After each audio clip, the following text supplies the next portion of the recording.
하도록 하겠습니다. 자, 그래서 신약시대 소외계층을 우리가 세리와 창녀와 죄인이라고 이야기를 많이 하는데 이런 비슷한 표현이 구약에도 등장을 하거든요.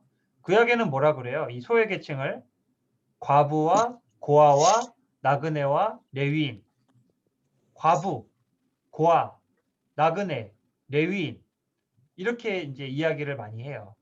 그 사람들은 구약 시대에 말하는 소외계층, 그 다음에 여기는 창녀, 세리, 죄인들, 신앙적으로 배제된, 소외된 그런 사람들. 그래서 이런 사람들과 함께 어울리셨다. 이 세 가지를 우리가 나눠봤습니다. 그래서 이렇게 세 가지 나누시고 한번 물어보세요. 이와 같은 생애를 보낸 예수에 대해 당신은 무엇을 느낍니까? 어떤 면이 감명을 줍니까? 라고 이제 질문을 우리가 할 수 있습니다. 아까 첫 번째 뭐였어요? 이사야 61장에 기록된 메시아, 그 예언된 메시아를 성취하신 예수님. 그 다음에 공생의 3요소가 뭐예요? 아까 가르치시고, 전파하시고, 고치시고, 예, 요 세 가지가 있었죠.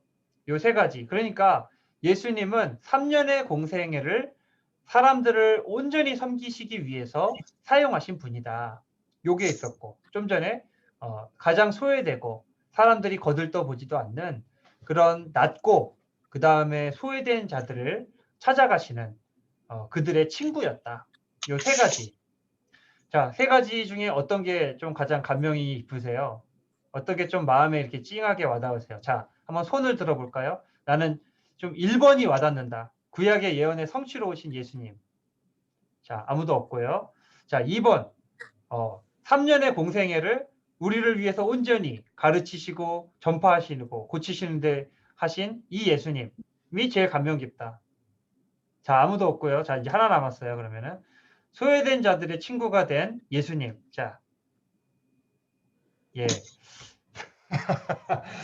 뭐 별로 이렇게 감명이 없으신가 봐요. 예. 그러나 솔직하게 하는 게 낫다. 예. 그래도 뭐 좀 감명이 없으세요? 예. 예. 뭐 어쩔 수 없죠. 뭐 그거는. 그래서 요것도 억지로 그 대답을 강요하면 안 돼요. 예. 지금처럼 감명 별로 안 받았어? 뭐 그러면 어쩔 수 없지 하고 넘어가시면 됩니다. 네. 그거는 억지로 저기 대답을 끌어낼 수 있는 게 아닙니다. 자, 그래서 요 다시 한번 정리를 하시면 좋을 것 같고요. 그 다음에 예수님이 당하신 고통에 대해서 우리가 전할 수 있죠. 예수님의 십자가. 그래서 아름답고도 위대한 생애를 보낸 예수는 그 마지막 어떻게 죽으셨는가, 돌아가셨는가. 요거를 우리 양화순 권사님 요 밑에 글씨 보이시죠? 흰색, 빨간색 보이시죠? 예, 요거를 읽어주시면 되겠습니다. 필라도가 우리에게 만족을 주고자요 아니에요? 맞아요. 예수는 채찍질하고 십자가에 고방아래 넘겨주니라. 예, 그 밑에도 있습니다. 때가 제3시가 되어 십자가에 못 박으니라. 예, 예수님은 마지막에 어떻게 달려 죽으셨어요? 어떻게 죽으셨어요? 십자가에. 예, 예, 예. 자, 여기 두 가지가 나와요. 두 가지가 뭐예요? 첫 번째는 채찍질. 두 번째는 뭐예요? 채찍질. 십자가에 예, 못 박히고. 네. 그래서 두 가지 형벌을 당하셨어요. 첫 번째는 채찍형, 그 다음 두 번째는 십자가형. 십자가에서 두 가지, 죽으신. 예, 예. 두 가지의 형벌을 당하셔서 결국에는 죽으시게 되는 그러한 모습. 여기 요 그림 잘 보이시죠? 네. 이게 진짜 십자가예요. 그 당시에. 실제로 사람들을 매달 때 쓰던 십자가. 여기 위에가 없죠. 그래서 이런 거를 이제 이렇게 지게 했고요. 보통은 요거 위에 것만 그 가져갔다고 이야기를 해요. 여기 저기 언덕까지 올라갈 때는. 그래서 요 두 가지 두 가지에 대해서 좀 설명을 드리면은 이게 그 당시 로마 제국 사람들이 사용하던 채찍인데요. 요 채찍은 요거 자체도 이제 가죽으로 돼 있어서 굉장히 아프지만 여기에는 그 사람을 고통스럽게 하는 몇 가지 무기들이 달려 있습니다. 첫 번째는 여기 가시가 달려 있어요. 스파이크라고 하죠. 요거. 요 가시가 살에 박혀서 살을 찢어 놓습니다. 그 다음에 뭐가 달렸냐면요. 방울이 달려요. 요 방울, 쇠방울. 쇠방울도 이 살 속으로 파고들어요. 세게 내려치잖아요. 그럼 이게 살에 박혀요. 박힐 때도 아프지만 언제가 더 아프냐면은 이거를 채찍을 박았으니까 이거를 빼야 될 거 아니에요. 그때 피와 살이 바깥으로 이렇게 튀겨 나가게 됩니다. 그 다음에 여기 이 뼈가 뼈 조각, 동물의 뼈 조각, 특별히 이제 양의 뼈 조각 같은 것들을 여기 매달아 놔요. 그래서 요 세 가지가 파고 들어요.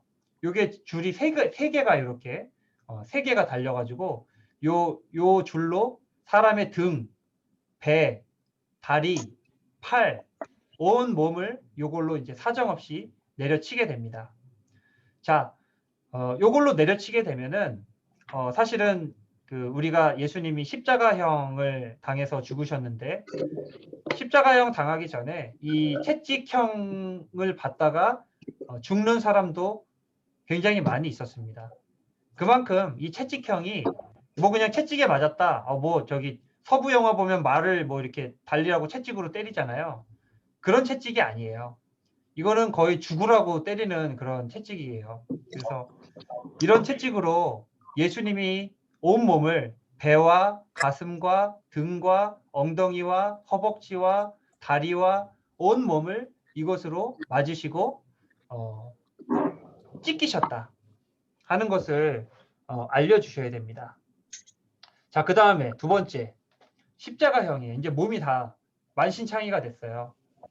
뭐 안 맞은 데가 없어요. 다 찢어져 가지고 그냥 몸이 그냥 진짜 좀 안 좋은 말로 하면 진짜 그냥 너덜너덜해졌어요, 몸이. 자, 이런 상태에서 십자가를 지고 골고다 언덕까지 올라갑니다. 이 예수님도 목수 출신이기 때문에 어지간히 몸이 건강하신 분인데 가다가 혼절해서 쓰러질 정도로 거의 뭐 빈사 상태에서 이거를 지고 올라가실 정도로 그렇게 이제 제정신이 아니셨어요. 이 십자가형을 그리고 마지막에 당하셨는데 십자가형은 노예 혹은 식민지 백성 중에서 반역자들이 나타났을 때에 그들에 대한 본보기형이에요. 그러니까 이렇게 잔인하게 죽을 수 있으니까 배신할 생각, 반역할 생각, 꿈도 꾸지 말아라 라는 의미로 내리는 형이 바로 이 십자가형입니다. 여기 보시듯이 손바닥에 못을 박지 않아요. 여기다 박아요. 여기다가 손목, 그 다음 여기 손목, 그 다음에 발도 발등이 아니라 발목. 예, 그래서 이거는 여기 손목 보시면은 여기 뼈가 이렇게 있잖아요. 뼈가 두 개가 있잖아요. 뼈 두 개 사이에다가 사람을 고정시키는 용도예요. 이거는 고정시키는 용도인데 이 못이 들어갔을 때에 느끼는 감정, 예수는 누구인가라는 역사적 예수라는 그 책을 보면은 저자인 리 스트로베리 이제 각 분야의 전문가들을 인터뷰할 때에 이 파고드는 못의 아픔이 이제 굳이 비유를 하자면 이렇게 비유를 하더라고요. 벤치로 힘줄을 잡아서 비트는 것과 같은 고통을 느끼게 된다. 그러니까 우리 손가락을 벤치로 잡아서 비틀면 어때요? 소리를 지를 거 아니에요.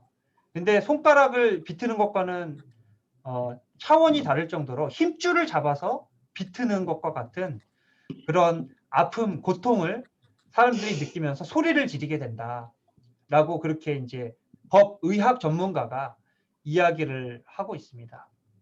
그뿐만 아니라 이렇게 하면은 이제 몸이 점점 내려가요. 그래서 팔은 위로 올라가고 몸은 내려가면서 흉부를 압박을 하게 돼요. 흉부를 압박을 해서 폐가 눌리는 바람에 숨을 쉴 수가 없어요.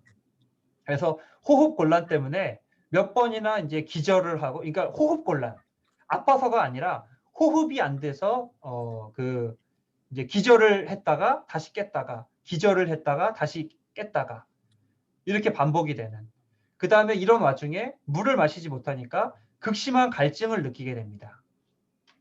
마지막으로 이 십자가형을 당하는 사람들은 이게 뭐 해서 한 2시간, 3시간 있다 죽는 게 아니고요. 이틀에서 3일, 정말 오래 길게 사는 사람은 일주일까지도 이렇게 매달려서 살아있다고 이야기를 합니다.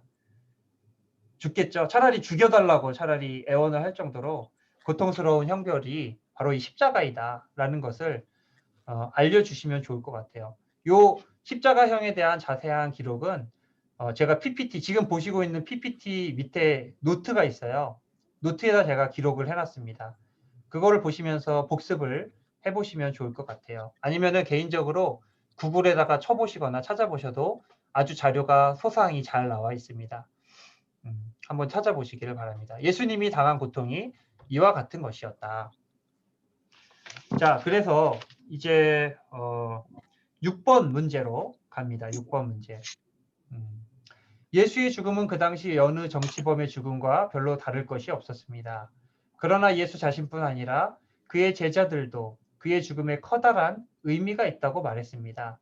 그 의미를 요약해 보십시오. 자, 똑같이 죽었어요. 예수님도.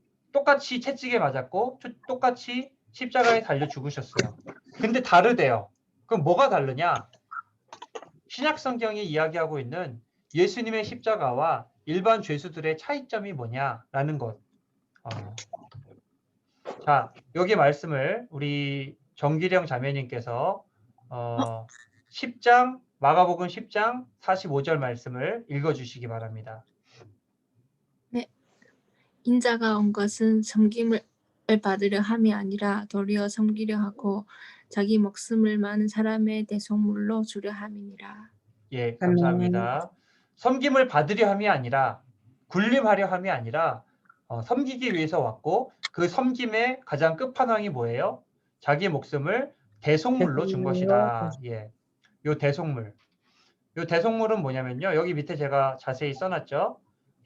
이 대속물은 영어로는 랜섬이라고 하는데요. 몸값, 배상금, 속전이라는 뜻이에요. 그래서 이 랜섬이라는 영화도 있는데 멜 깁슨 주연의 랜섬이라는 영화가 있는데 그 아들이 납치당해서 아들을 풀어주는 대가로 뭘 주는 그 대상물을 우리가 랜섬이라고 이야기를 하거든요. 그러니까 이거는 포로를 풀어주기 위해 지불하는 값이에요. 이 대속물은. 그래서 예수님의 죽음은 여느 죄수 혹은 사형수들의 죽음과 같은 죽음이 아니라 바로 나의 죄를 대속하시기 위해서 지불하신 대가였다라는 것을 마가복음 10장 45절 말씀은 이야기하고 있습니다. 뭐라고요? 나의 죄의 대가. 자, 한마디로 말하면 나의 죄의 대가이다. 그거를 예수님이 자기 피와 몸으로 지불하셨다. 이게 예수님의 죽음의 의미입니다. 이것만 얘기해 주시면 돼요. 뭐 더 할 것도 없고 덜 할 것도 없습니다. 자, 그 다음 두 번째 그 말씀 한번 보도록 할게요. 로마서 5장 8절 임미성 집사님 읽어주시기 바랍니다.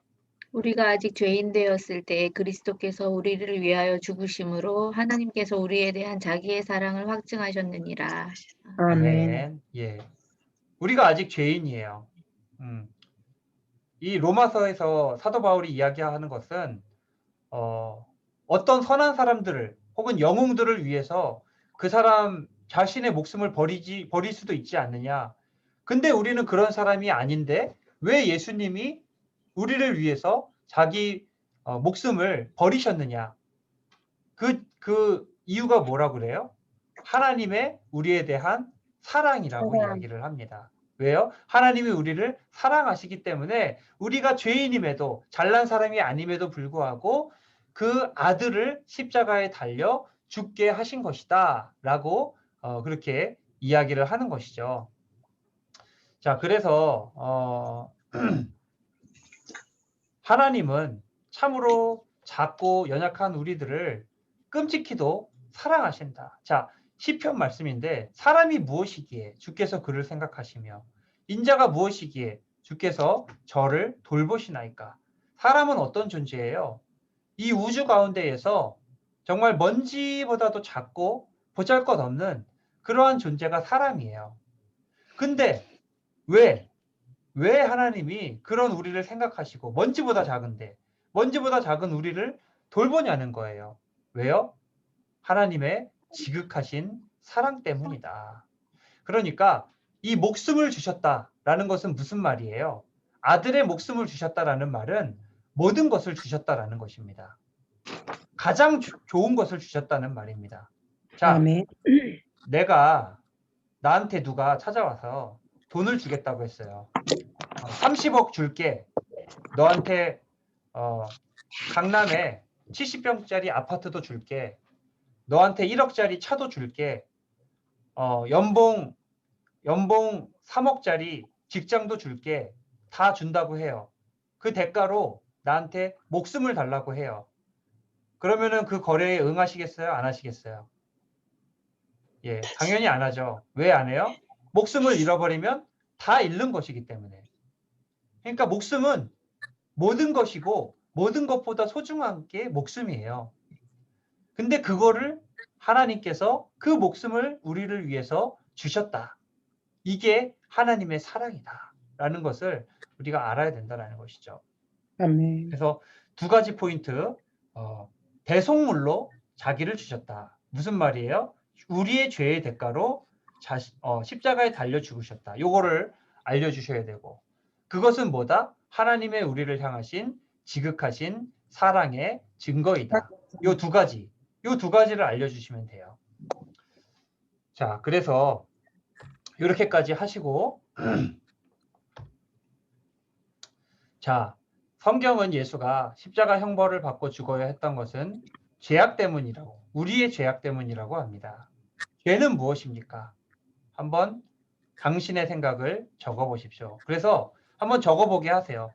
당신이 생각하는 죄, 혹은 당신이 생각하는 나의 죄는 무엇인가? 그러니까 이거를 얘기를 해주셔야 돼요. 오죽 우리의 죄가 컸으면 예수님이 그렇게까지 고통을 당하셔야 했을까? 왜? 우리는 무엇이든지 그에 합당한 값을 치르잖아요.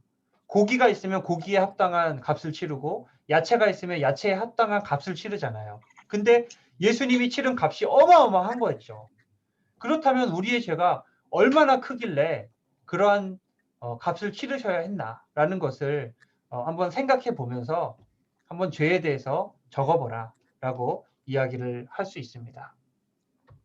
그 다음 8번 성경은 죄의 기원과 결과를 무엇이라고 말합니까? 라고 해서 요거를 우리 저기 최선주 집사님 마이크를 켜고 한번 읽어봐 주세요.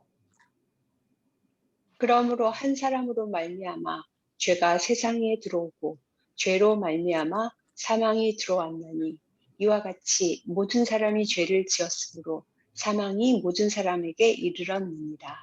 아멘. 아멘. 아멘. 감사합니다. 예, 그래서 죄의 기원은 누구예요? 아담이죠, 아담. 아담으로부터 최초의 인류라고 하는 아담으로부터 죄가 기원되었다. 그래서 아담이 죄가 아담으로 끝나는 것이 아니라 아담 이후로 이어지는 모든 후손, 모든 자손들에게 DNA를 타고 대대로 흘러내려져 왔다라는 것. 그리고 그 죄의 죄를 짓게 된 그 이유가 뭐예요? 욕심이죠, 욕심. 그 다음에 불순종이에요. 그래서 창세기 3장을 보면은 그것을 먹으면 너희가 하나님과 같이 되리라. 이렇게 유혹을 해요. 그 유혹에 빠져서 선악과를 먹어요. 그 말은 무슨 말이냐면은 하나님과 같이 되고 싶은 욕심이 있었다라는 말이에요. 그리고 그 욕심 때문에 동산에 있는 선악을 알게 하는 나무는 먹지 말라 말씀하신 그 하나님의 말씀에 불순종한 거예요. 그러니까 아담의 욕심과 불순종으로 시작된 인간의 죄가 지금까지 이어져 내려오고 있고 그 결과는 뭐다? 사망이다. 사망.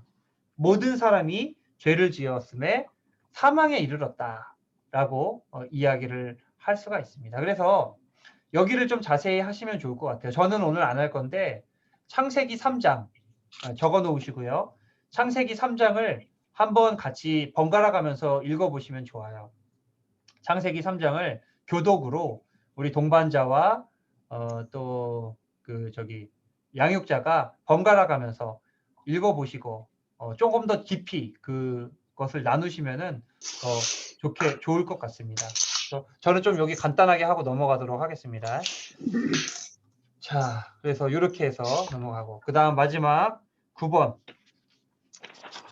예수가 십자가에서 피 흘려 죽으심으로 사람들의 죄 문제를 해결했습니다. 이 죄에 당신의 죄도 포함된다고 생각합니까? 자, 이용윤 집사님, 요 밑에 있는 에베소서 1장 7절 읽어주시기 바랍니다.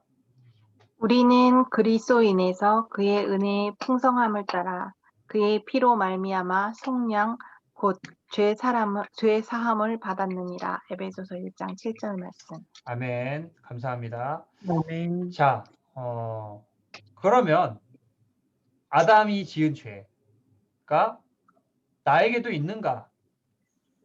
당신의 죄도 그거에 포함되는가? 물어보는 거죠. 포함되겠어요? 안 되겠어요? 네, 당연히 되죠. 왜냐면은 에베소서 1장 7절에 우리라고 했어요. 이 우리는 누구예요?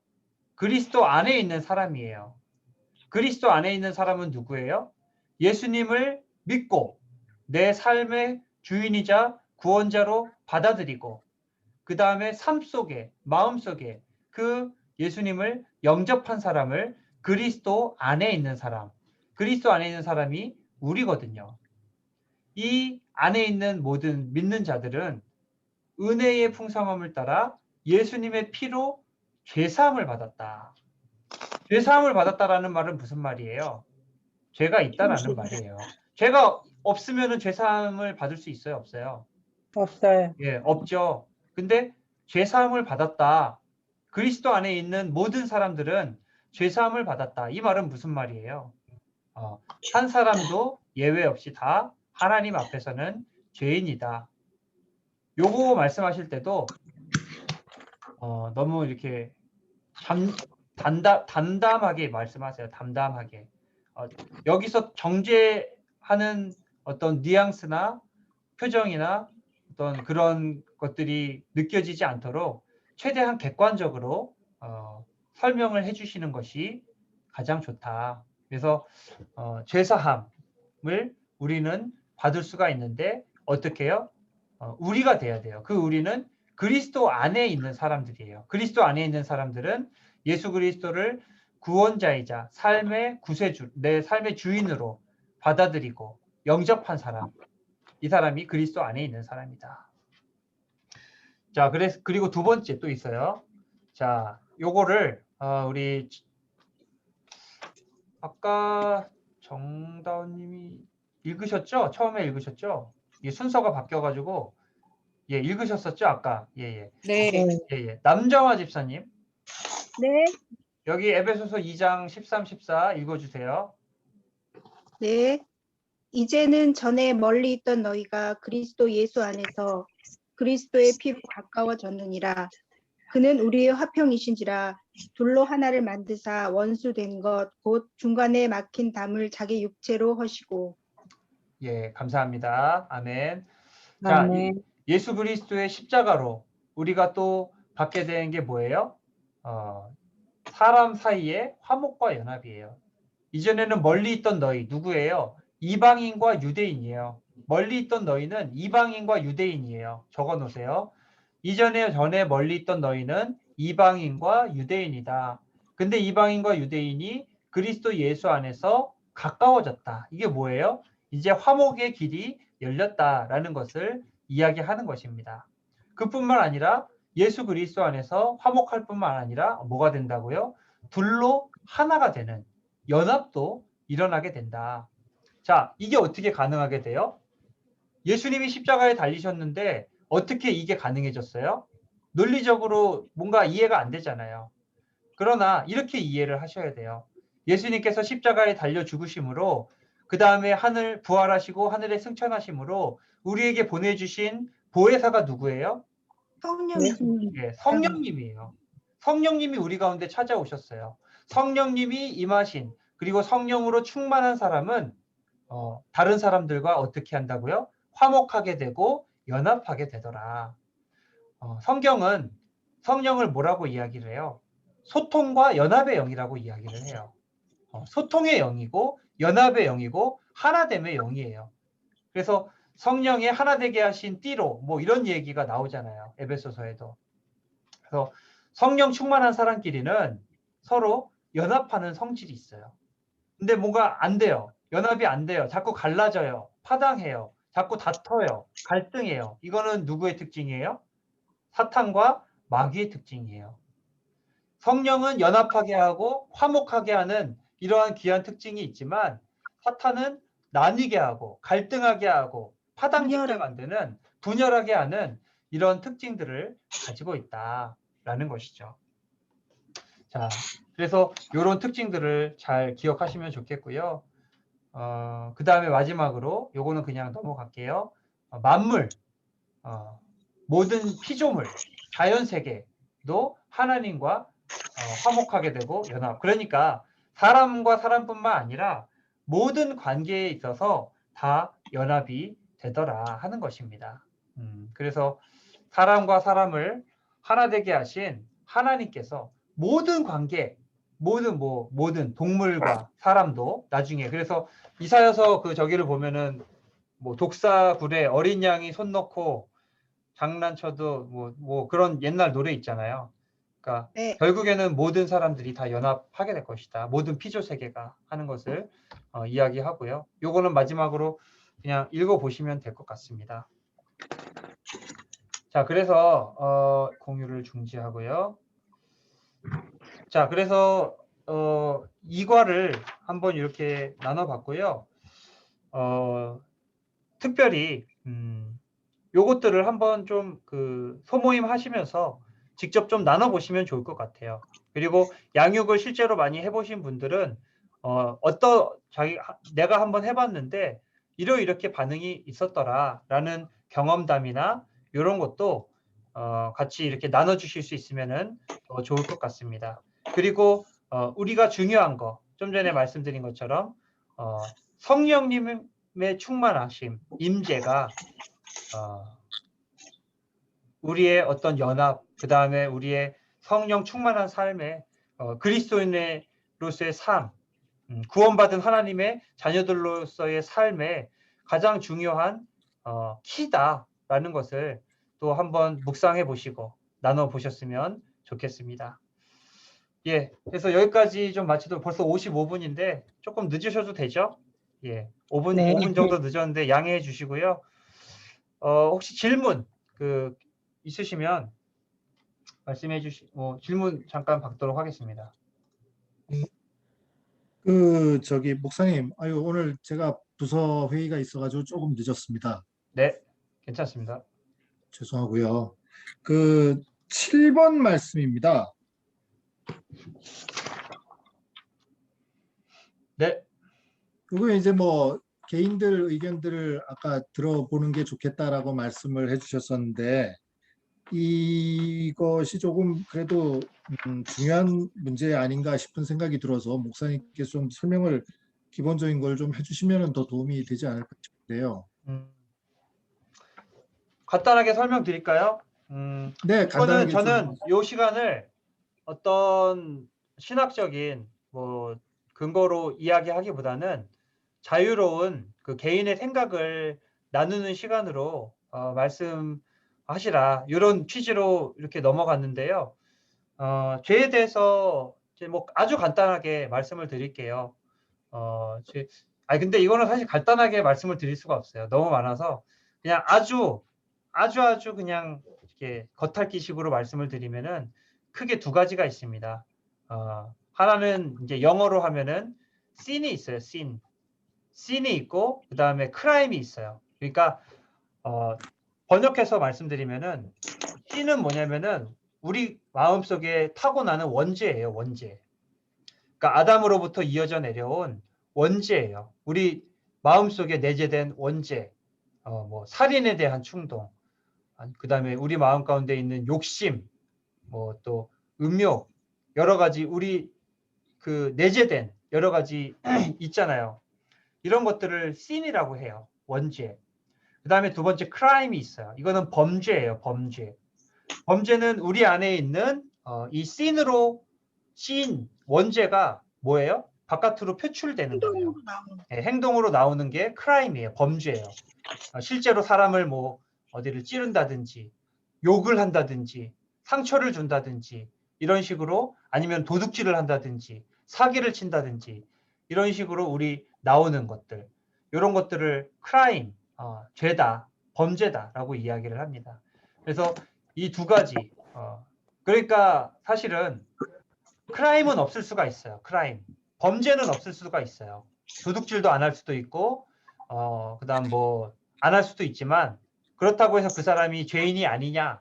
그렇지 않죠. 왜요? 크라임은 없어도 씨는 있거든요. 예, 원죄는 있거든요. 우리 마음속에.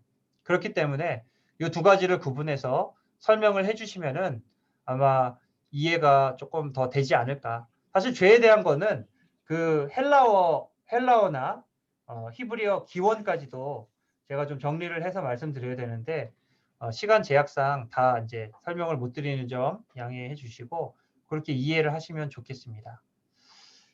예. 네, 혹시 또 다른 감사합니다. 혹시 또 다른 질문 있으세요? 목사님, 예. 네, 뒤에 책자 뒤에 암송 말씀이 있습니다. 그거를 어떻게 응용을 해서 하면 될까요? 책자 뒤에 암송 말씀이 어디 있어요? 맨 뒤에. 예, 네네. 예, 예. 암송 하셔야죠. 암송 하라 하십시오. 이거. 그 몇 페이지에 있나요? 페이지가 안 페이지가 나와 있고, 없어요. 네, 맨 뒤에 맨 뒤에. 예, 예, 예. 네. 암송 하라 하십시오, 이거. 예. 암송해요. 예. 그러면 저희 중심 되신 그리스도가 4주에 걸쳐 있어요, 목사님. 예. 네, 그러면 이거를 그냥 4주 동안 두 구절을 암송하면 될까요? 아니죠. 그게 아니고요. 네. 그렇죠, 그렇죠. 네. 그렇군요. 성장, 구원의 확신. 예, 예, 그렇습니다. 4주 동안에 이거는 뭐 제가 네. 구체적인 지침을 안 드려도 4주 안에 이 두 개 외우시면 되는 거니까, 그거는 그 양육자께서 자율적으로, 뭐 좀 긴 거는 조금 뭐 2주를 드린다든지, 뭐 짧은 거, 그 다음 거는 뭐 사실은 뭐 요거는 5분이면 외우잖아요. 두 번째 거는. 그러니까 뭐 잠깐 같이 옆에서 같이 외우는 게 더 좋죠. 그냥 해와라 하는 것보다도 나도 같이 한다라는 거를 보여주는 것이기 때문에 이렇게 어깨를 맞춰서 같이 교육을 하는 게 더 좋아요. 사실 위에서 가르치는 자세로 하는 것보다는. 그래서 이 짧은 것들은 옆에서 같이 외우셔도 되고 그 다음에 그 다음 주 되면은 내가 먼저 한번 암송해보고 그 다음에 나 외웠다 너도 한번 해봐라 이런 식으로 끌어가는 그것이 훨씬 더 효과적이고 동기부여도 잘 됩니다. 그래서 그런 식으로 뒤에 있는 요거는 아까 제가 처음에 저기 삶을 나누기 하라고 말씀드렸잖아요. 그때 외우시면 돼요. 그때 한번 점검하시면 돼요. 예, 그렇게 하시면 될 것 같습니다. 네, 감사합니다. 예. 네. 예, 또 다른 질문 있으세요?